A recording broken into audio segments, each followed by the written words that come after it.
बहुत एक विचार रखा छात्रों ने। अभ्यर्थियों का एक विचार है हिंदी विषय पर, तो हम हिंदी विषय की शुरुआत न करके जो विचार है आप लोगों का कि हिंदी का जो इतिहास है उस पर चर्चा की जाए। पहले तो हम आपको बता दें, हिंदी के इतिहास में सबसे बड़ी बात आप लोगों के सम्मुख रखें, बहुत छोटे शब्दों में कहें तो बहुत इंपॉर्टेंट है परीक्षा के दृष्टिकोण से हिंदी शब्द। हिंदी जो है भाषा है। हिंदी क्या है? भाषा है। हमारे देश की राष्ट्रभाषा नहीं, यह राजभाषा है। कौन सी भाषा है? राजभाषा है। हिंदी एक राष्ट्रभाषा नहीं, हिंदी एक राजभाषा है। भाषा जो शब्द है उसकी उत्पत्ति भाष शब्द से हुई है। संस्कृत का शब्द है भाष। किससे हुई है बेटा? भाष शब्द से हुई है। और भाष शब्द का अर्थ होता है बोलना या कहना। भाष शब्द का अर्थ क्या होता है? बोलना या कहना। हिंदी शब्द की उत्पत्ति संस्कृत भाषा के हिंदी भाषा शब्द की उत्पत्ति संस्कृत भाषा के धातु भाष से हुई है, जिसका अर्थ है बोलना या कहना। जिसका अर्थ है बोलना या कहना। हम अपने विचारों को शब्दों के सार्थक समूह या संकेत के माध्यम से प्रस्तुत करते हैं, वही भाषा कहलाती है। प्यारे बच्चे, बहुत सुंदर, आपको शॉर्ट भाषा की बात करें, भाषा के रूप में जो शब्द और ध्वनियां हैं वह भाषा के अंग हैं। शब्द और ध्वनियां क्या है? भाषा के अंग हैं। अगर हम बात करें भाषा के रूपों की, तो यह जैसे मौखिक रूप में यही आती है, लिखित रूप में यही रूप आता है, सांकेतिक रूप में। सांकेतिक रूप में यह पंडित कामता प्रसाद गुरु जी ने बताए हैं। गुरु पंडित कामता प्रसाद जी के अनुसार भाषा के जो मूल रूप से रूप हैं वो तीन होते हैं, मौखिक, लिखित और सांकेतिक। जबकि अन्य हिंदी के विद्वानों ने केवल दो रूप बताए हैं, एक मौखिक बताया और एक लिखित बताया। यहां पर एक छोटा सा प्रश्न पूछा जाता है कि भाषा की लघुत्तम इकाई, भाषा की लघुत्तम इकाई और भाषा की पूर्णतम इकाई। पूर्णतम का मतलब है बड़ी इकाई। भाषा की लघुत्तम इकाई और भाषा की पूर्णतम इकाई। ये हमने दो प्रश्न आप लोगों से पूछे, किसी को आ रहे हो तो बताएं। अभी एक और प्रश्न, हाँ बिल्कुल लिखेंगे, आपका भी प्रश्न जरूर लिखा जाएगा भैया, लेकिन आपका जो प्रश्न है उसका आंसर ध्वनि होगा। लेकिन मैं अभी आपको बता रहा हूं कैसे होगा, उसकी बात करेंगे। हमने प्रश्न अभी छोड़ा है कि भाषा की बड़ी इकाई और भाषा की छोटी इकाई के बारे में। देखो प्यारे बच्चे, भाषा की लघुत्तम इकाई होती है वर्ड, भाषा की लघुत्तम या छोटी इकाई होती है वर्ड, और बड़ी इकाई होती है वाक्य। बड़ी इकाई क्या होती है? वाक्य। यहीं पर हम बात करें थोड़ी देर के लिए मौखिक रूप से छोटी इकाई, भाषा की सबसे छोटी मौखिक इकाई तो वो है ध्वनि। वो कौन सी है बेटा? ध्वनि। अक्षर वर्ड की जगह वर्ड या अक्षर एक ही बात होगी। यहां पर वर्ड या अक्षर एक ही बात होगी। बात समझ पा रहे हो आप लोग? कम से कम वीडियो देखते हो, कुछ ना कुछ जरूर सीखने को मिलता होगा, इसलिए एक दूसरे को शेयर जरूर किया करें। हम साइंस के टॉपिक जल्द ही आपके कवर कराएंगे, आप बिल्कुल साइंस से परेशान नहीं हो, हम साइंस पर जल्द विचार करेंगे, ठीक है। भाषा शब्द भाष अर्थ है, धातु से बना है, जिसका अर्थ है बोलना या कहना। भाषा के पंडित कामता प्रसाद गुरु ने तीन रूप बताए। किसने बताया बेटा? पंडित कामता प्रसाद गुरु ने। किसने बताया बेटा? पंडित कामता प्रसाद गुरु ने इसके तीन रूप बताए।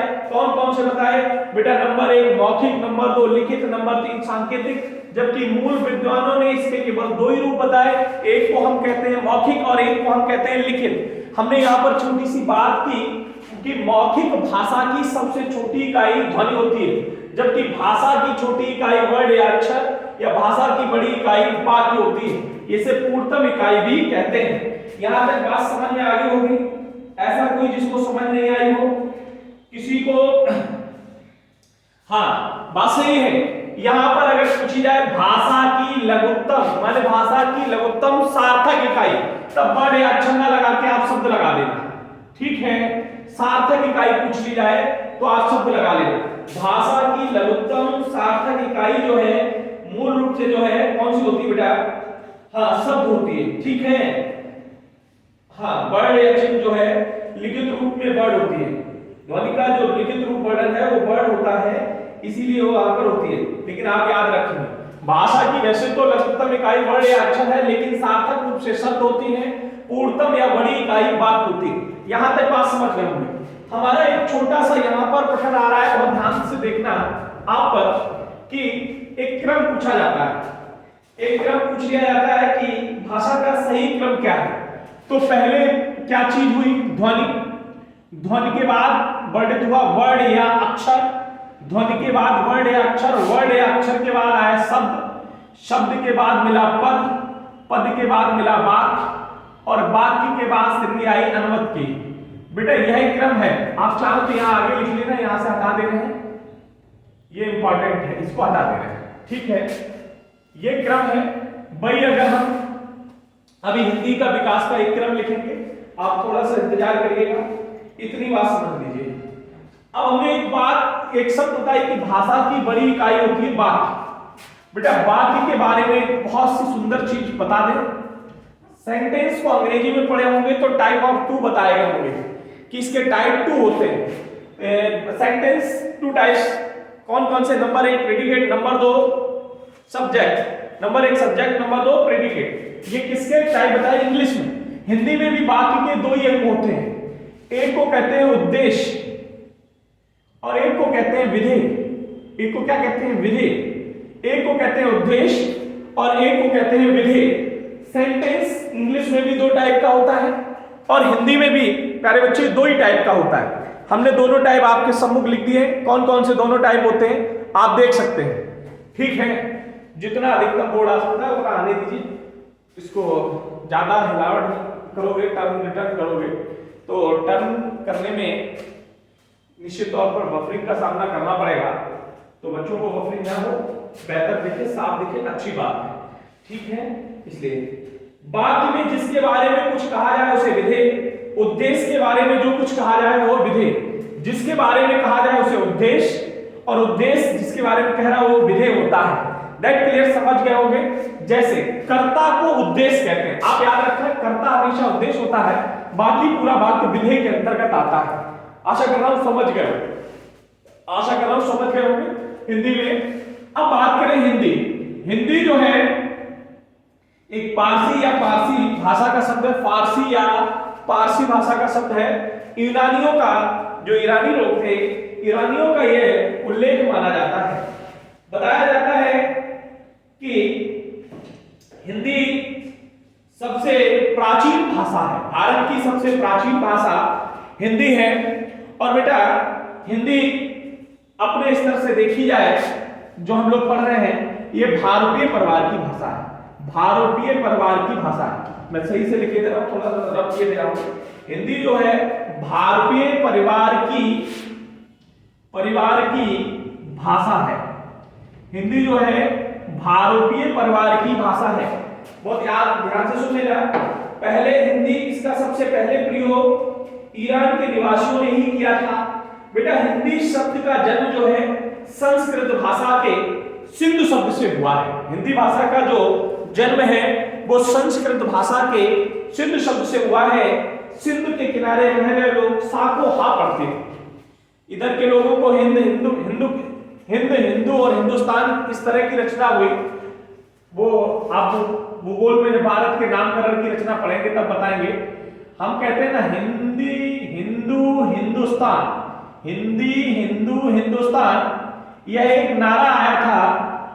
हिंदुस्तान, यह एक नारा आया था, इसे 1885 में बेटा भारतेंद्र हरिश्चंद्र ने दिया था। भारतेंद्र हरिश्चंद्र ने दिया था। इस नारे का पुनरुच्चारण प्रताप नारायण मिश्र ने किया था। प्रताप नारायण मिश्र ने किया था। बेटा याद रखेंगे, हाँ कल ध्वनि पढ़ा दी जाएगी। प्रताप नारायण मिश्र ने किया था। सुबह के बैच में भी तो चल रही है, साइंस मॉर्निंग बैच में भी आप ज्वाइन कर सकते हो। 8 से 11 क्लास चल रहा है मॉर्निंग में, आप 8 से 11 में आकर ज्वाइन कर लीजिए या फिर 12 से 1 में 2 में आकर ज्वाइन कर लीजिए। 8 से 11 या 12 से 2 में ज्वाइन कर लीजिए, ठीक है। 12 से 2 का ज्यादा से ज्यादा क्लास आपको सब कराने की कोशिश ऑनलाइन कर रहे हैं, जिले में भी क्लास को स्थापित कर रहे हैं, तो थोड़ा सा समय लगेगा, पढ़ लीजिए थोड़ा सा। देखो हिंदी हिंदू हिंदुस्तान यह नारा भारतेंद्र हरिश्चंद्र ने सन 1885 में दिया, जिसका पुनरुच्चारण प्रताप नारायण मिश्र ने किया। आशा करता हूं इतनी बात से आप लोग सहमत होंगे। किसी को कोई डाउट हो तो पूछ लीजिए। हाँ बिल्कुल बिल्कुल बिल्कुल, अभी बता रहा हूं बेटे, बहुत जल्दी में है आप लोग, मैं शॉर्ट में दे रहा हूं आपसे भी ज्यादा। बेटा ये एक शब्द और सुन लो, हिंदी जो शब्द था, हिंदी की आर्य जननी, हिंदी की आर्य जननी संस्कृत है। हिंदी की आर्य जननी संस्कृत भाषा है, और जबकि हिंदी की जननी अपभ्रंश को माना जाता है। सौर सैनी अपभ्रंश, सौर सैनी अपभ्रंश को माना जाता है। बेटा मैं क्रम लिखे दे रहा हूं, आप इसका भी क्रम याद कर लीजिए। वैसे तो अभी बहुत कुछ पढ़ाना है, शॉर्ट इसलिए बता रहे बेटे क्योंकि हमारा टारगेट इस समय कुल मिलाकर परीक्षा का दृष्टिकोण है, बाकी कुछ भी नहीं है। हाँ बिल्कुल बिल्कुल बिल्कुल बेटे, हाँ बिल्कुल बिल्कुल। देखिए क्रम क्या है, सर्वप्रथम देवों की भाषा बोली जाने वाली संस्कृत, इसके बाद बौद्ध भिक्षुओं की भाषा आई बेटा, इसके बाद प्राकृत मिली बेटा, प्राकृत जैन बच्चों की थी, फिर अपभ्रंश, ये टूटी फूटी हिंदी थी, बिगड़ी हुई हिंदी, और यही अपट्ट या सौर सैनी हिंदी, इसे हिंदी लिखे दे रहे हैं यहां से।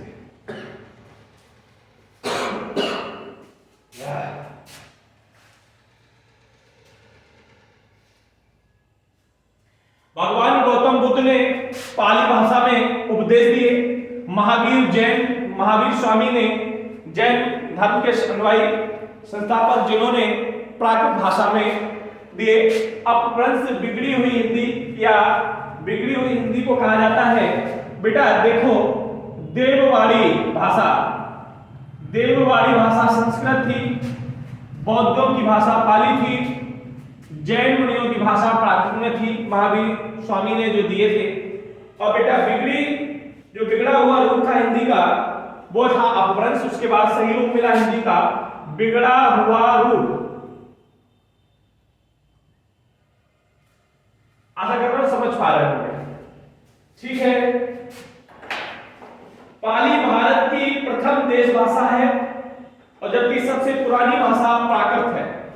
पाली जो है भारत की प्रथम देश भाषा है।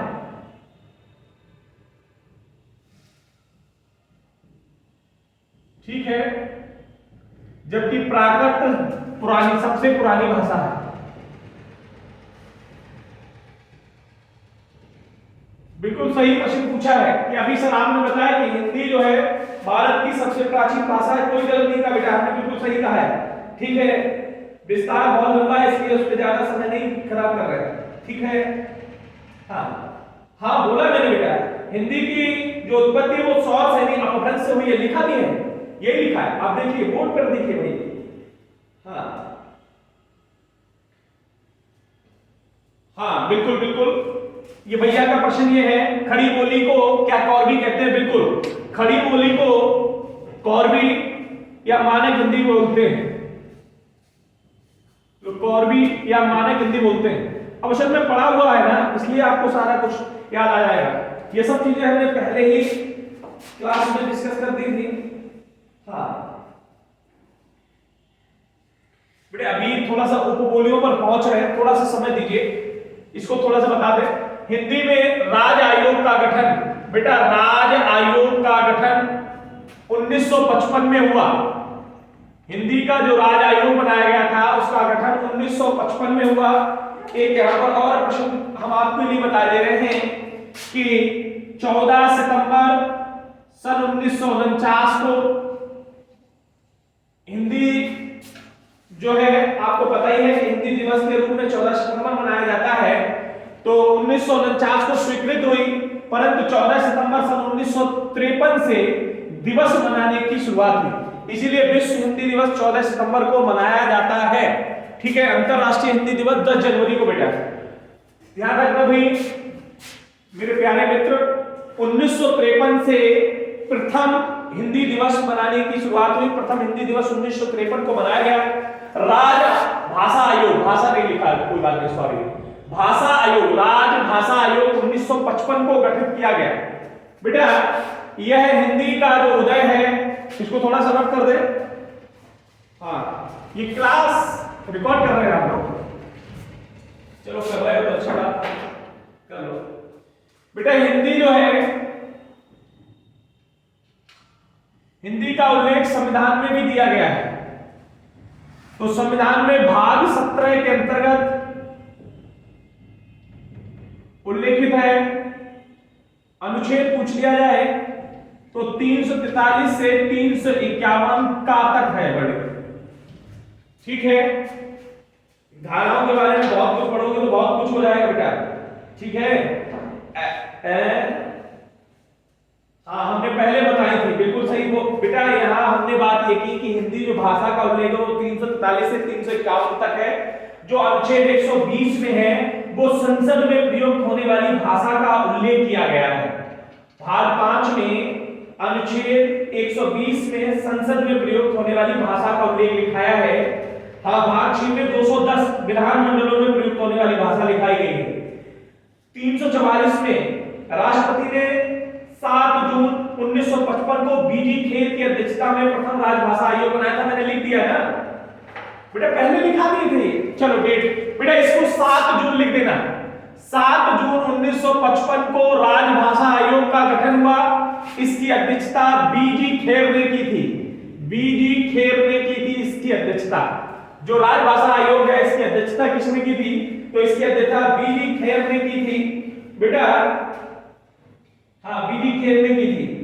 7 जून 1955 राष्ट्रपति ने स्वीकृति थी। आर्टिकल भी लिख लो, आर्टिकल भी लिख लो। चलो 344, आर्टिकल 344। ये भाषा तो रिकॉर्ड नहीं हो रही है, वो लगा दिया माइक वाला। ठीक है, बहुत बेटा 344, आर्टिकल 344। बहुत सुंदर क्वेश्चन पूछा भाई। मैंने अभी कहा था आपको कि अंतरराष्ट्रीय हिंदी दिवस पूछा जाए, अंतरराष्ट्रीय हिंदी दिवस तो 14 सितंबर, शुरुआत 1953 से। बेटा अगर विश्व हिंदी दिवस पूछा जाए, विश्व हिंदी दिवस बेटा 10 जनवरी, शुरुआत 2006 से। प्रधानमंत्री 2006 में पता कौन थे? हाँ, मौन रहने वाले पंडित मनमोहन सिंह। बहुत सुंदर बात कहते हो, मौन रहने वाले। बेटा मौन नहीं थे, बहुत बड़े अर्थशास्त्री थे, बहुत बड़े। मुझे नहीं लगता कि उनसे बेहतर कोई अर्थशास्त्री कोई हो सकता है। खैर कोई बात नहीं, ठीक है।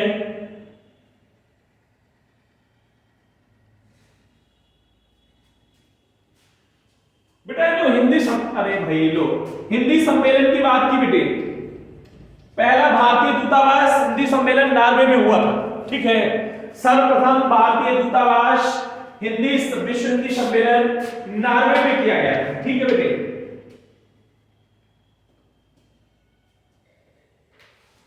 अब आगे हम बढ़ लें। आपके क्वेश्चन ही तो पूछ है, या फिर इसको माइक को हटा देते तो क्वेश्चन पूछने में ठीक लगता है। आप पूछ रहे हो तो पूछते रहो। खड़ी बोली के प्रथम कवि अमीर खुसरो, लिख लो। हाँ, अमीर खुसरो।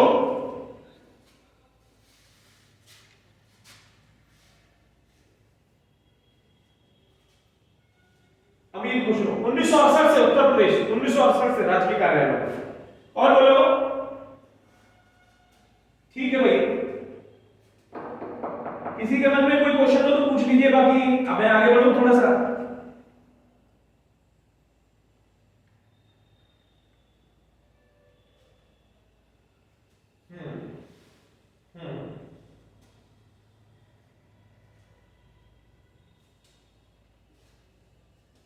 हो गया होगा, थोड़ा सा आगे बढ़ रहा हूं, ध्यान देना भैया।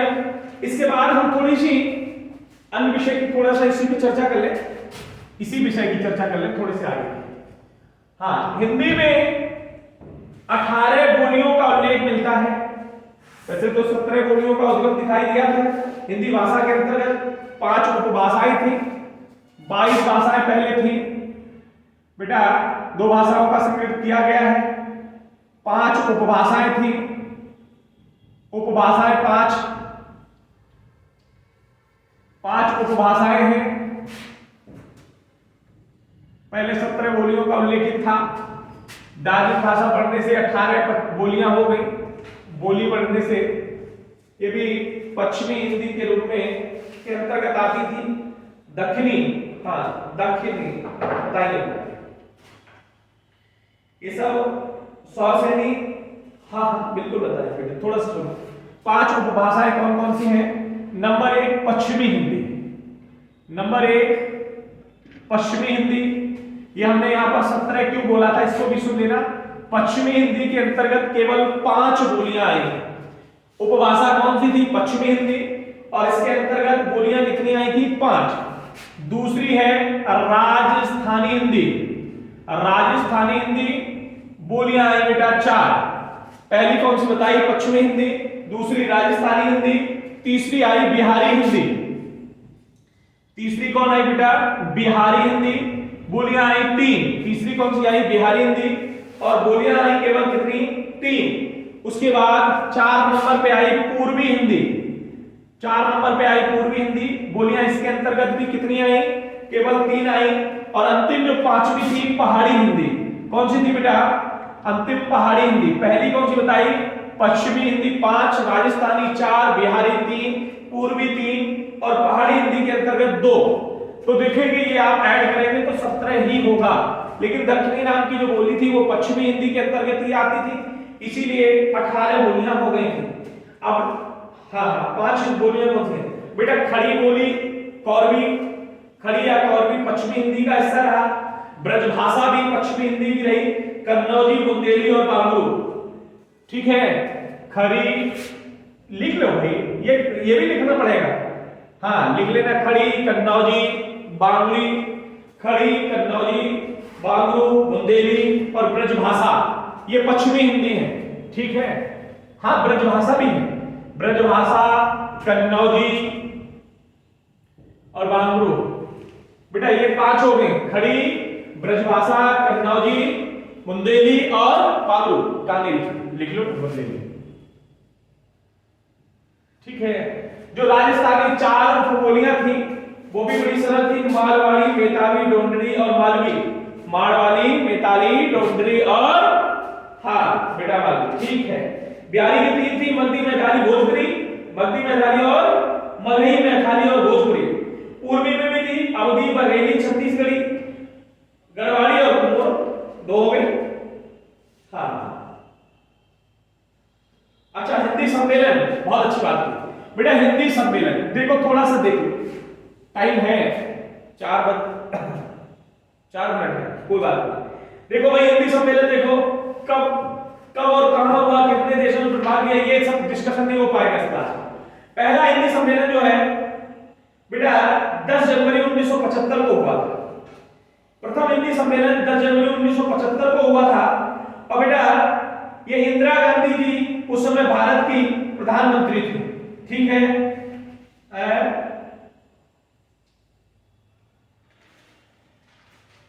हाँ बिल्कुल सही पूछा प्रश्न।